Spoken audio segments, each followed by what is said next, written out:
बबीता, आज घर पर खाना मत बनाना। तुम लोगों का खाना यहीं होगा, तो दामाद जी को भी लेकर आ जाना। यमुना जी फोन पर अपनी बेटी को न्योता देते हुए कहती हैं। बबीता बोली, अरे मम्मी, बुलाने से पहले एक बार बेटे बहू से तो पूछ लेती। शादी की सालगिरह उनकी है और न्योता आप दे रही है। ये बात आपके दामाद बाबू को कुछ अच्छी नहीं लगेगी। यमुना जी बोली, भला उन लोगों से क्या पूछना, अभी घर की मालकिन मैं हूँ, तो मुझे जिसे भी बुलाना होगा बुलाऊंगी। मैं तो सोच रही हूँ तेरी मौसी और मामी सबको बुलाऊं, सब मिल बैठकर खाएंगे तो कितना आनंद आएगा। बबीता बोली, मम्मी, पुराने दिन अब नहीं रहे। अब आपका बेटा आपसे पहले अपनी बीवी का है, तो बेहतर है उन लोगों को बुलाने से पहले एक बार अपने बेटा बहू से पूछ लेना। वैसे मैं तो आ ही जाऊंगी।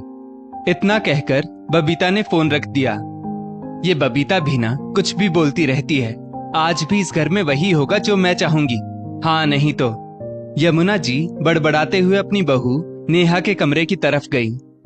ये क्या बहू, घर का पूरा काम पड़ा हुआ है और तुम सजने संवरने में लगी हो।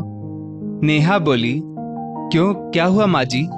यमुना जी बोली, अरे फटाफट खाने की तैयारी करो भाई, 4 बज गए और 7 तक तो तेरी ननद नंदोई जी के साथ यहाँ आ जाएंगी, तब खाना बनाने जाओगी क्या? नेहा बोली, पर मम्मी जी, अभी अभी इनका फोन आया था, कह रहे थे कि खाना खाने बाहर चलेंगे, तो तुम तैयार रहना। यमुना जी बोली, पैसे क्या पेड़ पर लगते हैं जो तोड़े और इस्तेमाल कर लिए? घर में मेहमान आ रहे हैं और तुम लोगों को बाहर घूमने की पड़ी है। मैंने कितने चाव से बबीता और दामाद बाबू को बुलाया है, तो अब क्या उनको भूखा भेजूंगी? बोलो। नेहा बोली, मम्मी जी, आज हमारी शादी की पहली सालगिरह थी, तो इसलिए। यमुना जी बोली, तो पता है मुझे कि आज तुम्हारी शादी की सालगिरह है, इसीलिए तो उनको बुलाया है, और वो लोग तो खुशी खुशी आ रहे होंगे, पर तुम लोग हो कि। नेहा चुपचाप सास की बातें सुनती रही, तो यमुना जी बोली, आजकल के बच्चों को तो बोलना ही बेकार है, अपने मन की करने में लगे रहते हैं। और एक हम थे जो सालगिरह हो या कोई अन्य खुशी हमेशा परिवार के साथ मनाते थे।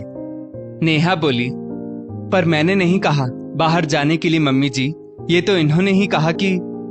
नेहा की बात अभी पूरी भी नहीं हुई थी कि यमुना जी बोली, हाँ हाँ सब जानती हूँ बहू कि किसने किसे उकसाया होगा।